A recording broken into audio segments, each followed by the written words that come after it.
নজর রাখবো ট্রাফিক আপডেটের দিকে।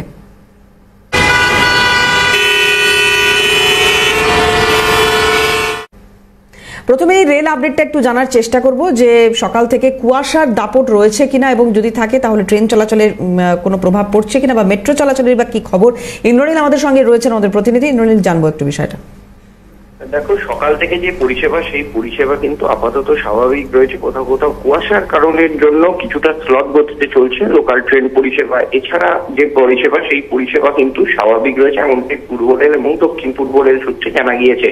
এবং 14 তারিখ অর্থাৎ রবিবার বেশ কিছু ট্রেনকে বাতিল করা হচ্ছে, কারণ ট্রাফিক এবং পাওয়ার ব্লক করা হবে হাওড়া ডিভিশনে। সেই কারণের জন্য বেশ কিছু ট্রেনকে কিন্তু বাতিল করা হয়েছে এবং বেশ কিছু ট্রেনের সময়সূচির পরিবর্তন করে চালানো হবে, এমনটাই পূর্ব রেল সূত্রে জানা গিয়েছে।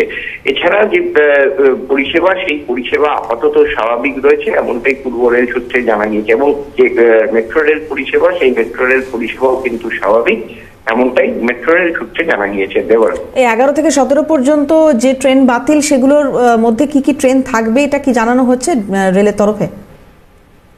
দেখো, যেটা 7 তারিখ থেকে বাতিল করার কথা বলা হয়েছিল এবং যে 11 তারিখ থেকে যে বাতিল, সেইগুলো বেশ কিছু ট্রেনই কিন্তু বাতিল করা হয়েছে। যেমন পাঁশকুড়া দিকে অর্থাৎ হাওড়া থেকে পাঁশকুড়া লোকাল, সেই পাঁশকুড়া লোকাল একাধিক ট্রেন বাতিল করা হয়েছে এবং সেই পাওয়ার ব্লক শেষ হলে তারপরেই কিন্তু পরিস্থিতি স্বাভাবিক হবে, এমনটাই পূর্ব রেলের তরফ থেকে জানানো হয়েছে। দেবারতী, ধন্যবাদ ইন্দ্রনীল। কথা বলছিলাম, ইন্দ্রনীল ঘোষ আমাদের সঙ্গে ছিলেন টেলিফোনে। এবার একটু রেল আপডেটের পাশাপাশি ট্রাফিক আপডেটের দিকে নজর রাখবো। শহর কলকাতার রাস্তাঘাট আজকে কিরকম থাকবে, কোথাও যানজট রয়েছে কিনা জানবো। অভিরূপা আমাদের প্রতিনিধি রয়েছেন। অভিরূপা, একটু জানবো তোমার কাছ থেকে। দেখো দেবরতী, আপাতত সর্বত্র স্বাভাবিক রয়েছে, তবে বেলা 12টা থেকে 12:30টার পর হাজরা মোড় থেকে একটি মিছিল হওয়ার কথা রয়েছে এবং সেটি মূলত যদুবাবুর বাজার হয়ে এসএসকেএম হাসপাতাল পর্যন্ত যাবে। মিছিলের স্ট্রেংথ থাকতে পারে 500 থেকে 600। ফলে প্রাথমিকভাবে মনে করা হচ্ছে সেই সময়টাতে দক্ষিণ কলকাতার এই অঞ্চলগুলিতে মূলত কিছুটা প্রেসার থাকতে পারে।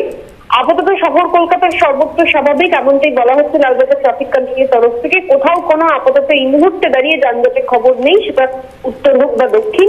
শহর কলকাতায় আপাতত যে সমস্ত সাধারণ মানুষ বা নিত্যযাত্রী যারা বেরোচ্ছেন নিজেদের গন্তব্যস্থলে পৌঁছানোর জন্য, তাদেরকে সেই অর্থে কোনো সমস্যার সম্মুখীন আপাতত হতে হচ্ছে না। বেশ অভিরূপা, ধন্যবাদ। আপাতত আমাদের সঙ্গে মুহূর্তে ট্রাফিক সার্জেন্ট প্রণব কুমার বালা রয়েছেন। প্রণববাবু, আপনাকে স্বাগত জানাই সিএনএ। আজকে শহর কলকাতার ট্রাফিক আপডেটটা যদি একটু জানান। নমস্কার, ট্রাফিক কন্ট্রোল থেকে বলছি। এই মুহূর্তে শহর কলকাতার যান চলাচল স্বাভাবিকই আছে। আজকে সারাদিনে মিটিং মিছিল বলতে আমরা যেটা পাচ্ছি 12টা নাগাদ একটা প্রসেশন বেরোতে পারে, যদুবাবুর বাজার থেকে বেরিয়ে এসএসকেএম এর দিকে আসবে। ওনারা ওই দেবেন্দ্র ঘোষ রোড, হরিশ মুখার্জি রোড ধরবেন। 200-250 কালেকশন এখানে হতে পারে, যেটা আমরা পাচ্ছি। আর একটা প্রসেশন বেলা 1টা নাগাদ বের হতে পারে মৌলালী মাজার থেকে। ওনারা আসবেন আমেরিকান সেন্টারের দিকে। ওনারা ওই সেন্ট ব্যানার্জি ট্রেনে করতেন, জেএল নেহরু রোড ধরবেন। এখানে 150 কালেকশন পাচ্ছে। এছাড়া আজকে সারাদিনে কোনো শহর কলকাতার বুকে পূর্বনির্ধারিত মিটিং মিছিলের খবর এখনো পর্যন্ত আমাদের কাছে নেই।